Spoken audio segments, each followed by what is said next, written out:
Nabi kan dilempari batu, dibalangi batu, dikejar-kejar sama orang-orang penduduk Taif, kejar-kejar sambil dilempari batu, tumitnya sampai berdarah-darah.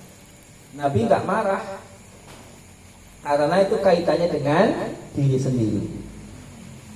Nggak marah sama sekali. Kalau marah kan sudah selesai tok itu tuh, sudah terhapus dari peta dunia. Kalau Nabi marah selesai itu tok, langsung seketika. Tapi Nabi boten marah, boten nesu. Beliau hanya mengadu kepada Allah. Allahumma ilaika ashkutu faquwati wa qillata hilati wa hawani ala nas ya arhamar rahimin anta rabbul mustad'afin wa anta rabbi ila man takiluni ila ba'idin la tajahamuni ila aduwin malaktahu amri. Dan itu aduan Nabi ketika setelah dilempari batu. Boten ngambek, boten kesuh, boten nesu. Karena kaitannya kali dirine Kanjeng Nabi. Balda'a bahkan donga sahan sapa Kanjeng Nabi liman maring wong silatuman alau kang menyakiti sapa man hu ing Rasul bil hidayah kelawan hidayah. Malah Nabi memohon doa untuk yang menyakitinya mendapatkan hidayah. Wal tamasalan nyunaken sapa Nabi lahum kaduwe man al-udra ing pengampunan Allah, al-udra ing pengampunane Gusti Allah. Faqala Allahumma hdi qaumi fa innahum la ya'lamun. Allahumma hdi Allah ihdi mugi-mugi paling hidayah panjenengan qaumi ing kaum ingsun fa innahu mangko temen sedune kaum iku la ya'lamuna ora ngerti sapa kaum. Malah didongaaken mugi angsal hidayah ranten kaumku ora tulung ngerti wa innahu la ya'lamun. Itu Nabi Muhammad sallallahu alaihi wasallam. Ini metode, ini beda kali metode Nabi Nuh. Nabi Nuh langsung habiskan. Kau bila tadar alal ardi minal kafirina dayyara. Habiskan orang kafir di muka bumi. Innaka in tadadhum yudillu ibadaka wa la yalidu illa fajiran kafara. Kalau enggak dihabiskan itu ya nanti nopo akan menyesatkan hamba-hambamu dan mereka enggak akan melahirkan kecuali yang sama. Keturunannya pada baik lah, bapaknya kayak ngono. Keturunannya sama saja. Kanjeng Nabi buatan Allahumma hdi qaumi fa innahum la ya'lamun. Allahumma hdi qaumi fa innahum la ya'lamun. Tapi ketika kehormatannya Allah diinjak-injak, dihina, niku Nabi bermarah. Termasuk kita sedaya ketika Quran dibakar, diinjak-injak, wonten kemarahan wonten dalam jiwa. Jancuk niku nggih. Ada kemarahan wonten? Marah. Nabi Muhammad dihina, marah itu. Harus ada marah di dalam jiwa. Jangan malah nggak apa-apa, toleransi nggak apa-apa. Nabi Muhammad nggak apa-apa diinjak-injak, dihina juga tetap mulia. Ya nggak bisa kayak gitu. Ya harus. Tapi harus tawasud tengah-tengah. Jangan sampai gara-gara marah kemudian menimbulkan kemungkaran baru. Bertindak anarkis, membunuh, membakar rumahnya. Nah itu kan anarkis. Tetapi jangan sampai yang itu yang ekstrim kiri diam saja. Gak apa-apa Allah dihina, Allah tetap mulia. Nah, kayak gitu. Gak ada kemarahan sama sekali kan. Nah ini sing masalah. Harus ada kemarahan. Menunjukkan ghadab. Nah itu ghadab yang mamduh, yang dipuji. Bukan ghadab yang tercela. Ghadab tercela itu nesu di bojone nggih. Dikit-dikit nesu, enggak dikasih jatah, ngambek, marah.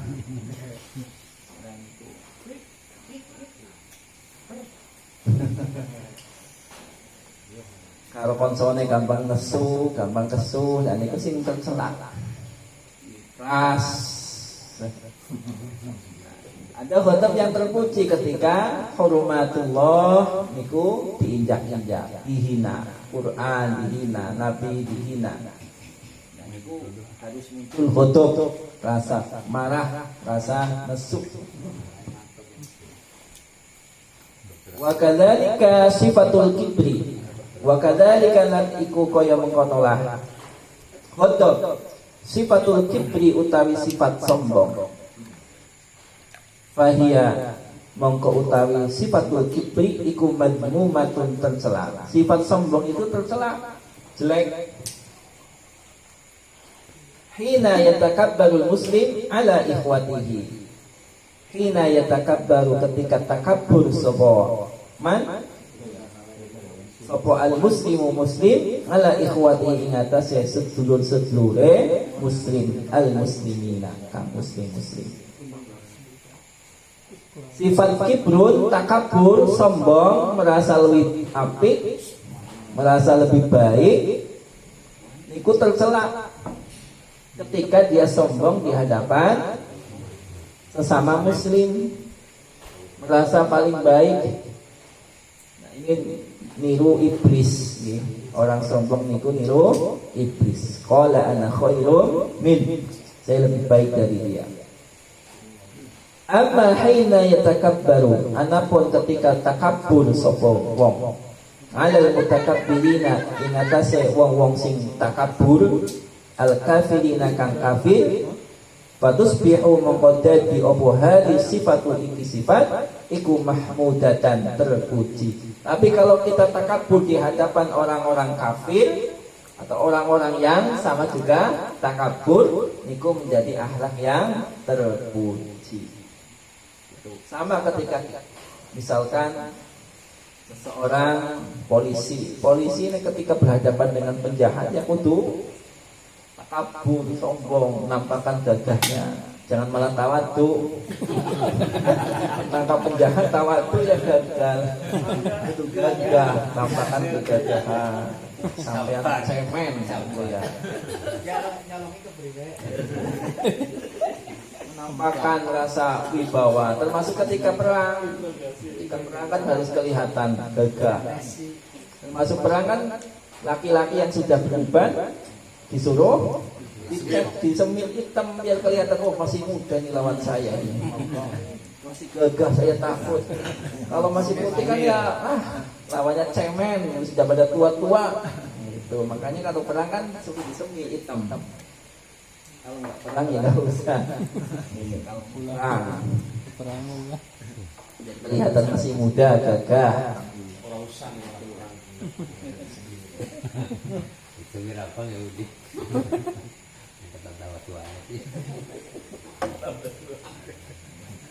Nah, takabur di hadapan orang yang sombong, kafir, niku menjadi sifat yang mahmudah, terpuji. Li'annaha fi sabilillah wa dimni hududi syar'ihi. Wa dimni hududi syar'ihi mengamankan batas-batas syariat Gusti Allah. Jadi di mana tempatnya katun, pandai-pandailah kita menempatkan. Ada sifat ghadab dalam diri kita, arahkan untuk kebaikan. Ada sifat sombong dalam diri kita, arahkan ke dalam kebaikan. Wa hakala mu'dhamu sifat al-madmumat. Al-madmumatu, begitu pula sebagian besar sifat yang tercela iku tahawwala, beralih berubah apa mu'dhamu sifat al-madmumah bil mujahadah, kelawan mujahadah. Sifat-sifat yang tercela tadi dengan adanya mujahadah itu menjadi akhlak yang mahmudah. Wa tusa'ada lagi naikkan apa sifat madmumah ila sifatin maring pira-pira sifat mamduhatin yang terpuji, yang dipuji. Sifat-sifat tercela karena di mujahadah diarahkan untuk kebaikan menjadi sifat yang terpuji. Tariqatul mujahadati, utawi iki iku metode mujahadah. Bagaimana metode mujahadah? Wa awwalu marhalatin, utawi permulaan fase marhalah fil mujahadati dina mujahadah eta adamu ridal mar'i ka ayana ridona seseorang ngan nafsi saking nafsune mar'un wa imanuhu lan yakin iman biwasfiha kelawan sifatnya nafsu alladzi akhbaru kang menghabarkan nganhu saking alladzi sapa khaliquha pencipta nafsu wa mubdi'uha lan pencipta nafsu ini menika Gusti Allah innan nafsa la ammaratum bisu innan nafsa termasuknya nafsu iku la ammaratun selalu perintah selalu mendorong naon nafsu bisu kelawan keburukan nafsu niku terus menerus dorong datang keburukan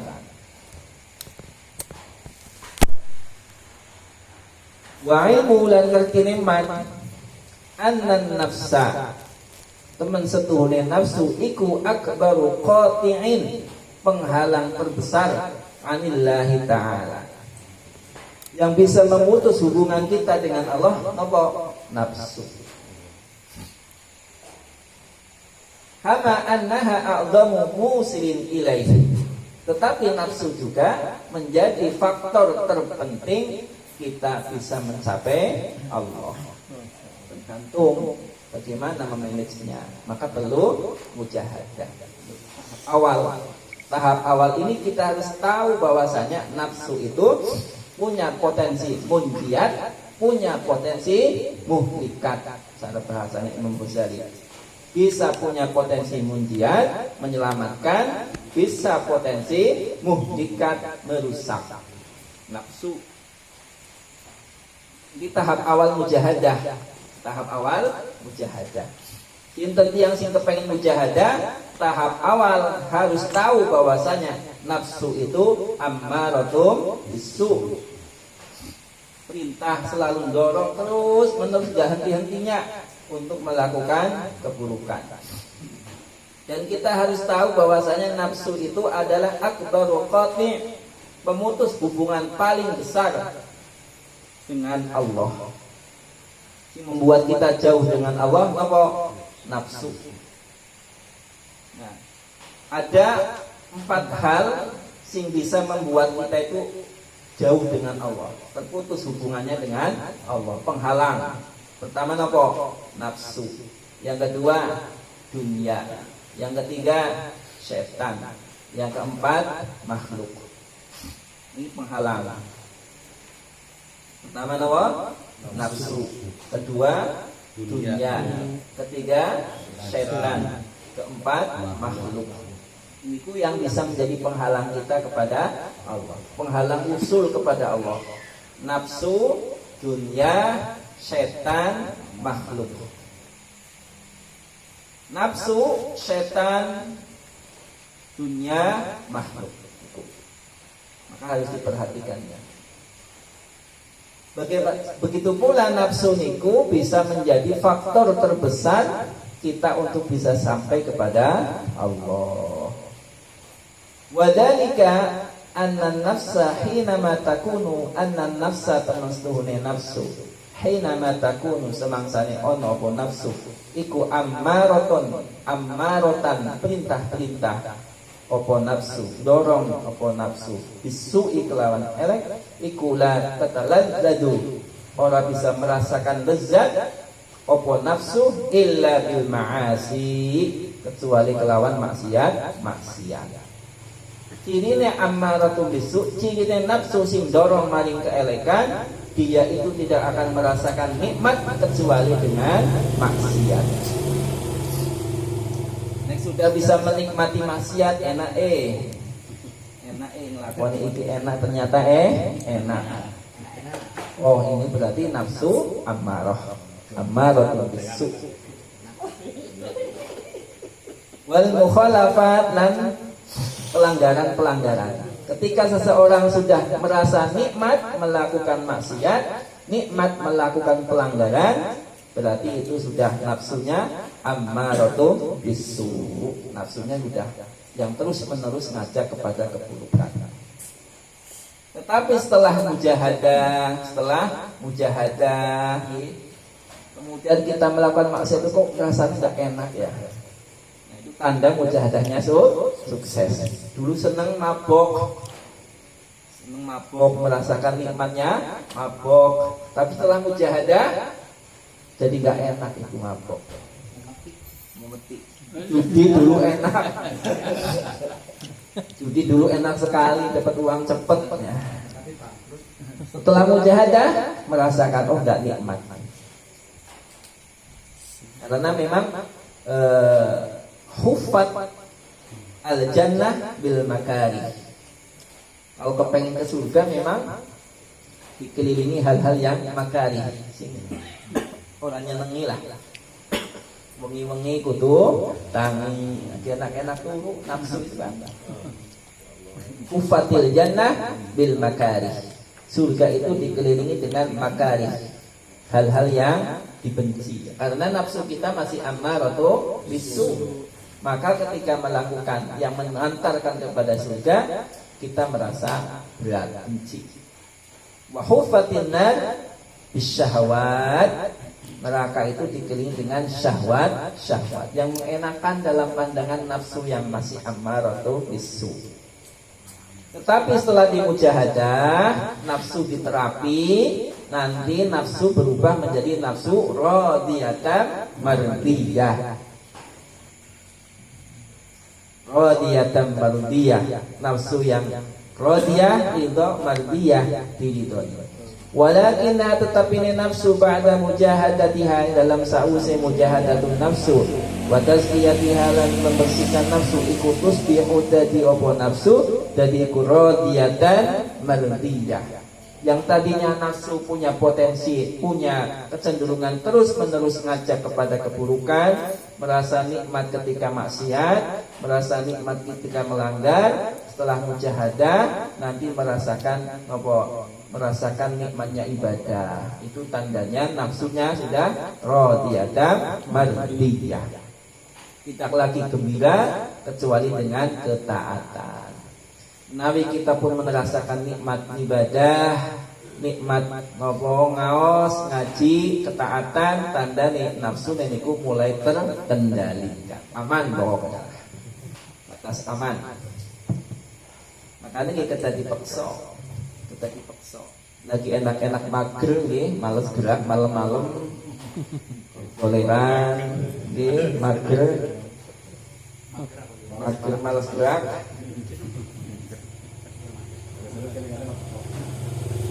Enak nonton TV nggih. Nongkrongan ngobrol kalau ngidul. Nonton YouTube enak banget nih, niku kan nafsu. Disapih, makanya kudu disapih. Alhamdulillah nasyaitonirrajim. Mangkat. Sapih. Kalau nggak disapih ya terus menerus kayak gitu. Ngempeng terus. Iya, bagian iya.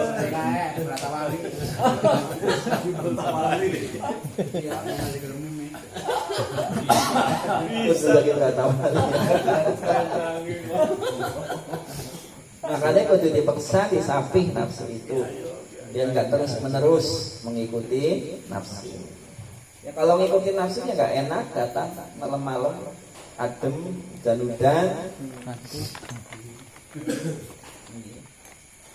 Bukan enak, ganjarannya urung keton, nggih. Mas wakingnya ganjarannya ora urung keton nggih. Dan itu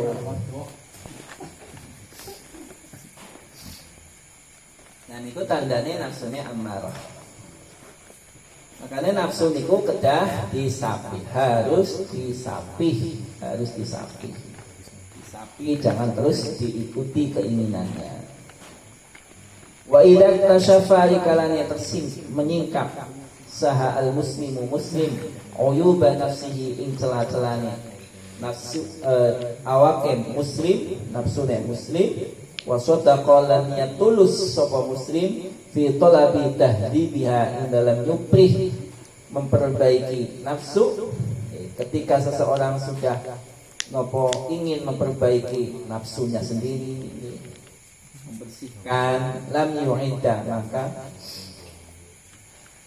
datikaken orang dadekaken sapa muslim indahu apa muttasi'un lam yang ada panggilan iki mawon apa muttasi'un lapang minal waktu saking waktu lil insyghali maring sibuk bi uyubin nasi maring cacate menungso. Kalau kita sudah punya tekad kuat untuk memperbaiki diri, maka jangan melihat aibnya orang lain, cukup melihat aib diri sendiri. Wa idha'atil umri lan menghabiskan umur fi ti'adadi akhtaihim ing dalam ngitung-ngitung kesalahane wong akeh. Enggak usah sibuk-sibuk menghitung-hitung kesalahan orang lain. Sering komentar lah. Enggak usah sering komentar. Like saja. Enggak usah sering-sering komentar hidupnya orang lain. Cacatnya dicari-cari, enggak usah lah, enggak usah sibuk.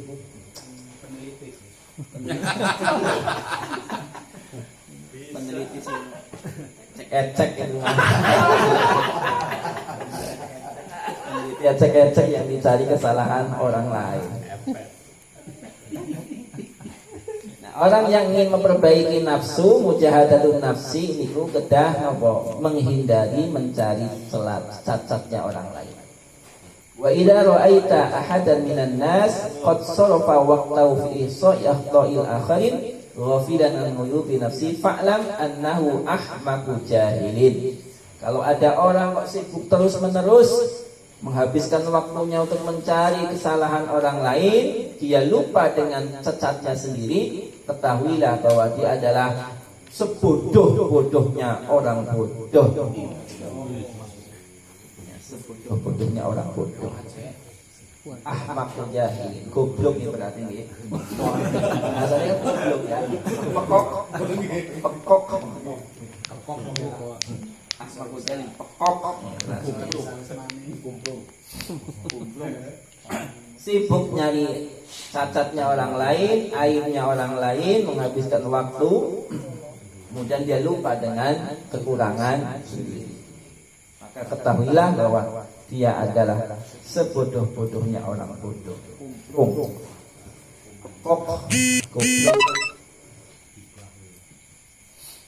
Qala ngendika sapa Abu Mutin, wala tara lan ojo ningali sapa sira al-aiba ing cacat illa fiqa mu'taqidan aiban bada bayyanan lakinnahu istatara. Bada bayyinan lakinnahu istatara. Illa fika kecuali dalam sira mu'taqidan illa mu'taqidan kecuali nekadaken fika ing dalam diri sira aiban kana cacat. Jangan kau lihat aib orang lain kecuali kau meyakini bahwasanya kamu juga punya